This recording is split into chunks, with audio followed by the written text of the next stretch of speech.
Hello नमस्कार, आप सभी का बहुत बहुत स्वागत है हमारे चैनल पर। तो जैसा कि आप लोगों को ज्ञात होगा, आपके अपने चैनल के माध्यम से Hindi, TGT, PGT, net, JRF, JSC आदि एग्जाम की तैयारी कराई जाती है। साथ ही विभिन्न प्रकार की प्रतियोगी परीक्षा के सामान्य हिंदी पाठ की तैयारी कराई जाती है। जो लोग चैनल पर नए हैं, चैनल को सब्सक्राइब जरूर करें, वीडियो अच्छा लगे लाइक शेयर जरूर करें, साथ में बेल आइकन प्रेस करें और साथ ही अपना कमेंट ज़रूर रिप्लाई करें। और चाहे जैसा भी आपको जो भी कमेंट आपको समझदार हैं, आप अपने अकॉर्डिंग कमेंट कर सकते हैं। साथ ही अपना स्कोर ज़रूर ज़रूर ज़रूर मेंशन करें। सभी से रिक्वेस्ट है, प्रार्थना है, निवेदन है और वीडियो को लास्ट तक देखिएगा, साथ ही कमेंट करिएगा। तो फ्रेंड्स, आज हम हिंदी कहानी के विषय में समझेंगे। हिंदी कहानी जो है हमारे हिंदी साहित्य जगत में एक बहुत महत्वपूर्ण रोल अदा करता है। तो उसी को समझेंगे कि हमारे हिंदी साहित्य में कहानी कहाँ तक उल्लेखित रही है। और तो पहला प्रश्न है, मधुआ कहानी के लेखक हैं। बताना है कि मधुआ कहानी जो है वो किसकी है। ऑप्शन है प्रेमचंद है, जयशंकर प्रसाद हैं, किशोरीलाल गोस्वामी हैं, यशपाल हैं। 4 ऑप्शन हैं, ठीक है। और तो आंसर जो हो जाएगा हमारा खास सही हो जाएगा। जयशंकर प्रसाद के द्वारा ही महत्वपूर्ण कहानी लिखी गई है मधुआ, ठीक है। इसके बाद नेक्स्ट दूसरा है प्रश्न, बोलगा से गंगा कहानी संग्रह किसका है। ऑप्शन है जिनेंद्र कुमार हैं और यशपाल हैं, राहुल साकृत्यायन है, प्रेमचंद हैं। 4 ऑप्शन है, तो आंसर गा सही हो जाएगा। राहुल साकृत्यायन के द्वारा ही महत्वपूर्ण कहानी लिखी गई है बोलगा से गंगा। और देखी जाए ये मोस्टली यात्रा साहित्य के रूप में ही इसको लिखा गया है। इस कहानी को देखने में कहानी संग्रह है, लेकिन इसमें जो भी लिखा गया है वो यात्रा साहित्य से रिलेटेड करके ही किसी न किसी यात्रा का वर्णन किया गया है। तो आंसर जो होगा राहुल साकृत्यायन हो जाएगा। साथ ही फ्रेंड्स, राहुल साकृत्यायन किसी यात्रा साहित्य के लिए बहुत ही महत्वपूर्ण भूमिका निभाते हैं और यात्रा साहित्य के लिए प्रसिद्ध हैं ये राहुल साकृत्यायन। तो आंसर हमारा गा सही हो जाएगा। इसके बाद नेक्स्ट दूसरा प्रश्न है, जिंदगी और जौक के लेखक हैं। अच्छा सा प्रश्न है और ऑप्शन है जयशंकर प्रसाद हैं, अमरकांत है, सेवानी हैं और शिव प्रसाद सिंह। 4 ऑप्शन हैं, तो आंसर जो हो जाएगा अमरकांत हो जाएगा। अमरकांत की ये बहुत ही महत्वपूर्ण कहानी है जिसमें शोषित और शोषक वर्ग दोनों का उल्लेख किया हुआ है, यानी कि धनाढ़ और जो उच्च वर्ग है वो किस प्रकार से निम्न वर्ग का शोषण करता है, ऐसा दिखाया गया है इस कहानी के माध्यम से। अमरकांत की महत्वपूर्ण कहानी है, बहुत बार आती है ये कहानी एग्जाम में। तो आंसर हमारा हो जाएगा अमरकांत, खास सही। इसके बाद नेक्स्ट दूसरा प्रश्न है, हिंदी की प्रथम कहानी है। हिंदी की प्रथम कहानी बताना है कि कौन सी है। ऑप्शन है आत्मा राव है, भाग्य और पुरुषार्थ है, कलाकार का दंड है या फिर इंदुमती है। तो आंसर डी सही हो जाएगा, यानी कि घा इंदुमती ही महत्वपूर्ण कहानी है हिंदी की प्रथम कहानी, जिसमें हिंदी के सारे तत्व विद्यमान माने जाते हैं और ये हिंदी की प्रथम कहानी के रूप में उल्लेखित हुई है। इसका प्रकाशन 1900 में हुआ है। किशोरी लाल की महत्वपूर्ण कहानी है किशोरी लाल, ठीक है। किशोरी लाल की महत्वपूर्ण कहानी है ये और इसका प्रकाशन 1900 में हुआ है। साथ ही इसमें कहानी के सभी तत्व विद्वान माने जाते हैं और ये सरस्वती पत्रिका में प्रकाशित हुई थी। पत्रिका में प्रकाशित हुई थी। तो इस प्रकार से इससे रिलेटेड जो भी प्रश्न हैं वो सारे सॉल्व हो चुके हैं। इसके बाद नेक्स्ट दूसरा प्रश्न है, हिंदी की प्रथम कहानी किसे माना जाता है। ये वही प्रश्न दोबारा से लौट के आ गया है, तो आंसर जो होगा का सही हो जाएगा। इसके बाद नेक्स्ट दूसरा प्रश्न है, 11 वर्ष का समय के रचनाकार कौन है। 11 वर्ष का समय एक महत्वपूर्ण कहानी है। पूछा है कि इसके रचनाकार कौन है। ऑप्शन है ईसा अल्लाह खां हैं, राजेंद्र बाला घोष हैं, रामचंद्र शुक्ल हैं और जयशंकर प्रसाद हैं। 4 ऑप्शन हैं, तो आंसर जो हो जाएगा 11 वर्ष का समय जो है लिखी गई है रामचंद्र शुक्ल के द्वारा लिखी गई है। आंसर हमारा गा सही हो जाएगा। रामचंद्र शुक्ल के द्वारा महत्वपूर्ण कहानी लिखी गई है। इसका जो समय है 1903 है। 1903 में इन्होंने प्रकाशित की थी 11 वर्ष का समय आचार्य रामचंद्र शुक्ल ने, और ये सरस्वती पत्रिका में प्रकाशित हुई थी। सरस्वती पत्रिका में इसका प्रकाशन हुआ है, ठीक है। इसके बाद नेक्स्ट दूसरा प्रश्न है, जयशंकर प्रसाद की कौन सी कहानी, कौन सी रचना है, कहानी नहीं, ठीक है, रचना पूछी है। ऑप्शन है परीक्षा गुरु, ये श्रीनिवास दास का उपन्यास है, ठीक है। श्रीनिवास दास का उपन्यास है, हिंदी का प्रथम उपन्यास माना जाता है, ठीक है। दूसरा है सेवा सदन, प्रेमचंद का है, प्रेमचंद का महत्वपूर्ण उपन्यास है सेवा सदन। दूसरा है आकाशदीप, आकाशदीप जयशंकर प्रसाद की रचना है। आकाशदीप कहानी है जयशंकर प्रसाद की। चौथा है प्रदीप प्रदीप पुरुषोत्तम दास टंडन के द्वारा लिखित एक कहानी संग्रह है। पुरुषोत्तम दास टंडन के द्वारा लिखित महत्वपूर्ण कहानी है, वो कहानी संग्रह है जिसमें इन्होंने 12 टोटल रचनाओं को संग्रहित किया है। ठीक है, इसके बाद नेक्स्ट दूसरा है प्रश्न, राजा भोज का सपना के कथाकार हैं, यानी कि राजा भोज का सपना जो है किसकी कहानी है। ऑप्शन है किशोरीलाल गोस्वामी है, शिव प्रसाद सितार हिंद है, ईसा अल्लाह खां है, रामचंद्र शुक्ल हैं। तो आंसर जो हो जाएगा शिव प्रसाद सितार हिंद हो जाएगा, राजा भोज का सपना। ठीक है, ये भी एक हिंदी की प्रथम कहानी के रूप में उल्लिखित होती है, लेकिन इसमें हिंदी के प्रमुख तत्व विद्यमान नहीं है, इसलिए इसे ऑथेंटिक कहानी तो नहीं माना जा सकता है, लेकिन इसका जो समय काल है वो प्रथम कहानी के समकक्ष ही है, इसीलिए इसे कुछ लोग प्रथम कहानी की संज्ञा दे सकते हैं। ठीक है, तो इसीलिए आंसर इसका खा सही हो जाएगा, खा। इसके बाद नेक्स्ट दूसरा प्रश्न है, हमीर हट किसकी रचना है। हमीर हट किसकी रचना है। ऑप्शन है निबंध है, किस प्रकार की रचना है, निबंध है और कथा साहित्य है या फिर आलोचना है, इतिहास है। ये 4 ऑप्शन है और आंसर जो होगा हमारा ऑप्शन जो हो जाएगा इसका हो जाएगा खा सही, कथा साहित्य है यानी कि कहानी है। ठीक है, और ये चंद्रशेखर के द्वारा लिखित है, शेखर के द्वारा लिखित रचना है। इसके बाद दूसरा प्रश्न है, मधुआ की रचना विधा है। ऊपर था कि मधुआ जो रचना है किसकी है, इसमें पूछा है मधुआ जो रचना है वो किस विधा की रचना है, रेखा चित्र है या फिर कहानी है, नाटक है, उपन्यास है। तो आंसर जो 10 का हो जाएगा वो हो जाएगा खा सही, कहानी है ऊपर और जयशंकर प्रसाद के द्वारा लिखित है, जयशंकर प्रसाद के द्वारा ये महत्वपूर्ण कहानी लिखी गई है मधुआ। ठीक है, इसके बाद नेक्स्ट दूसरा प्रश्न है, नमक का दरोगा कहानीकार के लेखक हैं। अच्छा सा प्रश्न है, नमक का दरोगा। ऑप्शन है जयनंद कुमार है, जयशंकर प्रसाद है, महादेवी वर्मा है या फिर प्रेमचंद है। तो आंसर हमारा डी सही हो जाएगा, प्रेमचंद की महत्वपूर्ण कहानी है ये नमक का दरोगा। इसके बाद नेक्स्ट दूसरा प्रश्न है, निम्नलिखित में से कौन सी कहानी भारतेंदु के पूर्व की है, भारतेंदु युग के पूर्व की या फिर भारतेंदु से पूर्व की कहानी है, ये बताना है। कौन सी कहानी है जो भारतेंदु से पूर्व की कहानी है। ऑप्शन जो है हमारा 12 का हो जाएगा। पहले ऑप्शन देख लेते हैं उसके बाद आंसर देखेंगे। इंदुमती है, इंदुमती 1900 में लिखी गई है। ठीक है, 11 वर्ष का समय जैसे रामचंद्र शुक्ल के द्वारा है, 1903 में लिखित रचना है। तीसरी है रानी केतकी की कहानी, रानी केतकी की कहानी का जो समय काल है लगभग 1800 के ईस्वी के लगभग माना जाता है। और चौथी जो रचना है दुलाई वाली बंग महिला की रचना है, ये प्रथम बंग महिला के द्वारा लिखी गई है दुलाई वाली रचना, और इसका जो समय काल है 1900 लगभग 7 ईस्वी है दुलाई वाली। ठीक है, ये बंग महिला के द्वारा लिखी गई है, बंग महिला।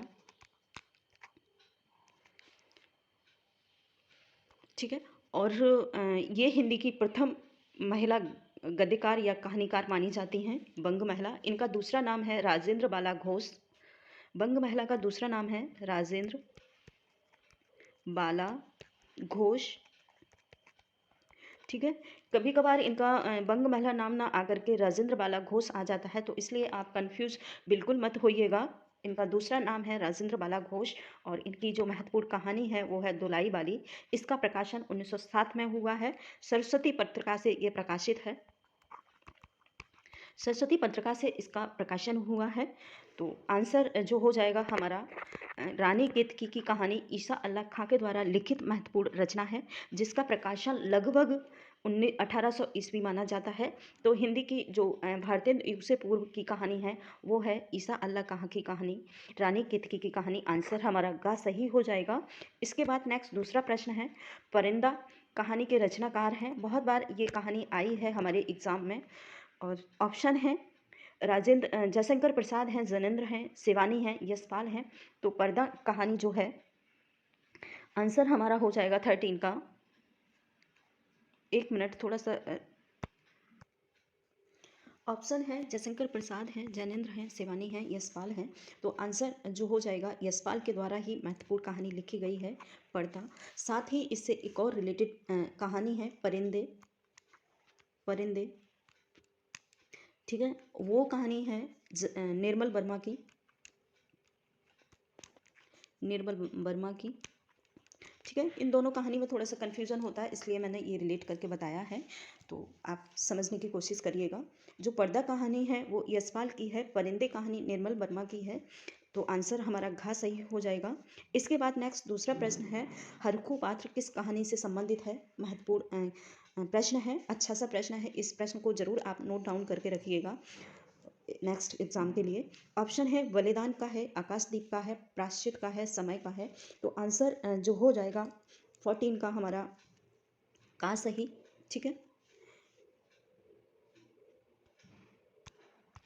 तो आंसर जो हो जाएगा बलिदान सही हो जाएगा। और बलिदान जो कहानी है वो मुंशी प्रेमचंद के द्वारा लिखित है। प्रेमचंद के द्वारा लिखित महत्वपूर्ण कहानी है, और इसका जो पात्र है उससे भी ज़्यादा महत्वपूर्ण है। हरखू बहुत बार आता है, तो इसलिए आप सभी से रिक्वेस्ट है इस प्रश्न को जरूर नोट डाउन करके रखिएगा। तो हरखू किस कहानी का पात्र है?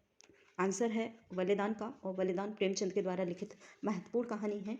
और ये ग्रामीण परिवेश पर आधारित लिखी हुई प्रेमचंद की कहानी है। और प्रेमचंद ने जितना भी अपना साहित्य या कहानी उपन्यास लिखा है मोस्टली कहीं ना कहीं ग्रामीण को रिलेटेड करके ही लिखा है। तो आंसर हमारा का सही हो जाएगा। इसके बाद नेक्स्ट दूसरा है मधुआ कहानी के रचनाकार। ये प्रश्न बहुत बार रिपीट हुआ है किसी भी गलती से, तो आप इसे डोंट माइंड करिएगा। बार बार ये प्रश्न आ रहा है हमारे में, निकाल नहीं पा रही हूँ। तो आंसर जो हो जाएगा इसका मधुआ कहानी के रचनाकार हैं जयशंकर प्रसाद। यहाँ गलत लिखा भी है आंसर इसका, तो आंसर वैसे घा सही होगा। इसके बाद नेक्स्ट दूसरा है दुलाई वाली किस की विधा है, किस रचना की विधा है? तो आंसर जो हो जाएगा कहानी है दुलाई वाली, ठीक है। ओ सॉरी, नाटक नहीं, कहानी है, कहानी है। इसके बाद नेक्स्ट दूसरा प्रश्न है 17, शिक्षा का उद्देश्य के निबंधकार हैं कौन है? वो बताना है शिक्षा का उद्देश्य किसका निबंध है। ऑप्शन है आचार्य महावीर प्रसाद द्विवेदी हैं, रामवृक्ष बेनीपुरी हैं, संपूर्णानंद हैं, और वासुदेव शरण अग्रवाल हैं। आंसर जो हो जाएगा हमारा गा सही हो जाएगा। संपूर्णानंद के द्वारा ही ये महत्वपूर्ण निबंध लिखा हुआ है शिक्षा का उद्देश्य, ठीक है। इसके बाद नेक्स्ट दूसरा है पृथ्वी से सप्त ऋषि मंडल के लेखक हैं। अच्छा सा ये प्रश्न है, पृथ्वी से सप्त ऋषि मंडल का लेखक कौन है? ऑप्शन है नागेंद्र हैं, पूर्ण सिंह है, हजारी प्रसाद द्विवेदी हैं, संपूर्णानंद हैं। प्रश्न नंबर 18 का हो जाएगा घा सही। संपूर्णानंद के द्वारा ही ये दोनों ही निबंध लिखे गए हैं, शिक्षा का उद्देश्य और पृथ्वी से सप्त ऋषि मंडल तक, ठीक है। इसके बाद नेक्स्ट दूसरा है निंदा रस निबंध किसका है?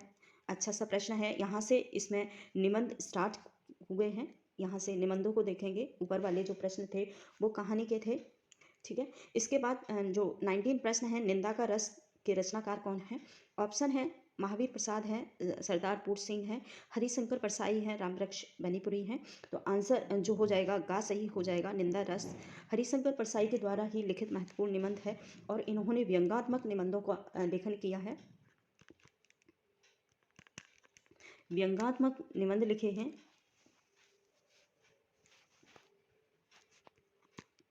ठीक है।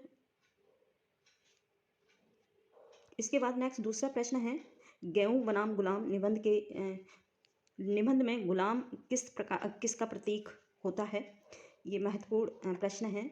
गेहूं और गुलाम ऐसे भी पूछ लिया जाता है किसका है, ये रचना किसकी है। इसमें पूछा है जो गुलाब है वो किसका प्रतीक है, ठीक है। और ऑप्शन है आर्थिक, दूसरा है सामाजिक, सांस्कृतिक और राजनीतिक। 4 तत्व दिए हुए हैं हमारे प्रश्न में। तो आंसर जो हो जाएगा वो है गा सही। सांस्कृतिक का प्रतीक माना गया है गेहूं बनाम गुलाम। रामवृक्ष बेनीपुरी के द्वारा ये लिखित है, बेनीपुरी, ठीक है। प्रमुख निबंध है रामवृक्ष बेनीपुरी का गेहूं बनाम गुलाम। और गुलाम किस प्रकार की प्रगति का द्योतक है, ठीक है, ये पूछा है, किस प्रकार की प्रगति का द्योतक है, तो आंसर जो हो जाएगा सांस्कृतिक प्रगति का द्योतक रहा है गुलाब। तो आंसर हमारा का सही हो जाएगा। इसके बाद नेक्स्ट दूसरा प्रश्न है, बेईमान की परत रचनाकार के रचना किसकी है या रचनाकार कौन है? ऑप्शन है कन्हैया लाल प्रभाकर हैं, हरिशंकर परसाई हैं, मोहन राकेश हैं और रामरक्ष बेनीपुरी हैं। आंसर जो हो जाएगा खा सही हो जाएगा 21 का। हरिशंकर परसाई के द्वारा ही महत्वपूर्ण रचना लिखी गई है बेईमान की परत, ठीक है। इन्होंने ये याद रखिएगा, ये व्यंग्यात्मक निबंधकार के रूप में माने जाते हैं, निबंधकार साहित्य के रूप में माने जाते हैं हरिशंकर परसाई। दूसरा प्रश्न है 22, दक्षिण की भाषाएं और उनकी साहित्य निबंध के लेखक हैं। अच्छा सा महत्वपूर्ण प्रश्न है, दक्षिण की भाषाएं उनका साहित्य।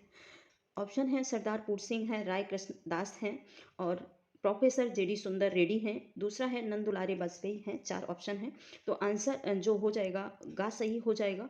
प्रोफेसर जी सुंदर रेड्डी के द्वारा ही महत्वपूर्ण निबंध लिखा हुआ है दक्षिण की भाषाएं और उनका साहित्य। इन्होंने दक्षिण भाषा के साहित्य पर लेखन किया है, दक्षिणी साहित्य को इन्होंने प्रमोट किया है, तो आंसर हो जाएगा जी सुंदर रेड्डी, ठीक है। इसके बाद नेक्स्ट दूसरा है कल्पवृक्ष के लेखक हैं। कल्पवृक्ष किसकी रचना है ये बताना है। ऑप्शन है जयशंकर प्रसाद हैं, भाग्यमती भगवती चरण वर्मा हैं, शिव प्रसाद सिंह हैं और वासुदेव शरण अग्रवाल हैं। 4 ऑप्शन हैं, तो आंसर हो जाएगा 23 का घा सही। वासुदेव शरण अग्रवाल के द्वारा ही ये महत्वपूर्ण लिखा गया है, रचना है। इसके बाद है अथा तो घुमक्कड़ जिज्ञासा के लेखक हैं, ठीक है, अथा तो घुमक्कड़ जिज्ञासा। ऑप्शन है राहुल साकृत्यायन है, जयशंकर प्रसाद है, रामविलास शर्मा हैं और प्रोफेसर जे सुंदर रेड्डी हैं। तो आंसर जो हो जाएगा 24 का सही। राहुल साकृत्यायन ही के द्वारा ये महत्वपूर्ण रचना लिखी गई है। हमने पहले भी एक प्रश्न आया था, उसमें भी बताया था कि राहुल साकृत्यायन ने अपना मोस्टली जो साहित्य लिखा है यात्रा साहित्य को रिलेट करके ही लिखा है। तो इनका ये भी जो निबंध है, ये भी रचना है, ये भी घुमक्कड़ साहित्य को ही रिलेट करके लिखा है, घुमक्कड़ यानी कि यात्रा साहित्य, ठीक है। तो आंसर हमारा हो जाएगा राहुल साकृत्यायन। इसके बाद प्रश्न है 25, हजारी प्रसाद द्विवेदी के निबंध किस श्रेणी में आते हैं? महत्वपूर्ण प्रश्न है ये। हजारी प्रसाद द्विवेदी के द्वारा लिखित जो निबंध हैं किस प्रकार के हैं? ऐतिहासिक निबंध लिखे हैं इन्होंने या फिर मनोवैज्ञानिक निबंध हैं, ललित निबंध हैं या फिर वस्तु प्रधान निबंध हैं। 4 ऑप्शन हैं, तो आंसर जो हो जाएगा हमारा आंसर हो जाएगा गा सही। ललित निबंध लिखे हैं इन्होंने हजारी प्रसाद द्विवेदी हैं। इनके साथ ही विद्यानिवास मिश्र के जो निबंध हैं वो भी कहीं ना कहीं ललित निबंधकार के रूप में देखे जा सकते हैं। तो आंसर हमारा गा सही हो जाएगा। इसके बाद प्रश्न है हमारा गेहूं बनाम गुलाम निबंध में गुलाम किस प्रकार का ये दोबारा से कुछ प्रश्न इसमें बार बार रिपीट हुए हैं, तो उसके लिए सॉरी, ये मिस प्रिंट हुआ है इस वाले टेस्ट में, तो उसके लिए मैं आपसे सॉरी बोलती हूँ। तो इसके बाद आंसर इसका हो जाएगा, ऊपर भी ये प्रश्न आ चुका है, तो इसका जो आंसर है वो है संस्कृति, ठीक है, आंसर ग सही है। इसके बाद दूसरा प्रश्न है राष्ट्र का स्वरूप निबंध किसका है? अच्छा सा प्रश्न है, राष्ट्र का स्वरूप। ऑप्शन है वासुदेव शरण अग्रवाल हैं, सरदार पूर सिंह हैं, कन्हैया लाल मिश्र प्रभाकर हैं और अज्ञे हैं। 4 ऑप्शन है, आंसर जो हो जाएगा का सही हो जाएगा। वासुदेव शरण अग्रवाल के द्वारा ही महत्वपूर्ण निबंध लिखा हुआ है राष्ट्र का स्वरूप। इसके बाद नेक्स्ट दूसरा प्रश्न है विद्यानिवास मिश्र ने किस प्रकार के निबंध लिखे हैं? ये ऊपर जो प्रश्न है उसी से रिलेट है, किस प्रकार के निबंध हैं विद्यानिवास मिश्र के?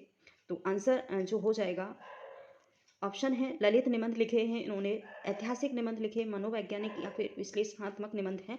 तो आंसर जो हो जाएगा 28 का सही। ललित निबंध लिखे हैं इन्होंने, विद्यानिवास मिश्र के द्वारा जो निबंध लिखे हैं वो ललित निबंध लिखे हैं। इसके बाद नेक्स्ट दूसरा प्रश्न है निबंध विद्या का सर्वाधिक विकास हुआ है? निबंध विधा का पूछा है, निबंध विधा का जो सर्वाधिक विकास हुआ है किस युग में हुआ है? ऑप्शन है द्विवेदी युग में हुआ है, छायावादी युग में हुआ है, भारतेंदु युग में हुआ है या फिर छायावादोत्तर में हुआ है। 4 ऑप्शन है, तो आंसर जो हो जाएगा हमारा 29 का खा सही हो जाएगा। छायावाद में मोस्टली ये निबंधों का ज़्यादा उल्लेख हुआ है, ज़्यादा विकास हुआ है। और इसका जो देखी जाए, निबंध का आरंभ जो माना जाता है द्विवेदी युग से इसका आरंभ माना जाता है, लेकिन इसका जो विकास हुआ है पूर्ण रूप से वो छायावाद में हुआ है। इसके बाद नेक्स्ट प्रश्न है निबंध शब्द के अंग्रेजी पर्याय शब्द ऐसे का अर्थ क्या है? महत्वपूर्ण प्रश्न है, तो इसको भी आप लोग देखिएगा। ऑप्शन है प्रयोग है, प्रयास है, प्रबंध है या फिर प्रकीर्णन है। 4 ऑप्शन है। प्रश्न नंबर 30 है, तो आंसर जो हो जाएगा इसका, निबंध शब्द का जो अर्थ है वो है प्रयास। ठीक है, आंसर हमारा खास सही हो जाएगा। तो फ्रेंड्स आज इतना ही। नेक्स्ट दूसरे वीडियो में और हम प्रश्नों को सॉल्व करेंगे। और हमारे वीडियो को लास्ट तक देखने के लिए धन्यवाद। हमारे चैनल पर हमेशा जुड़े रहिएगा, सभी से प्रार्थना है। और एक कमेंट जरूर देके जाइएगा। तो sir thank you so much.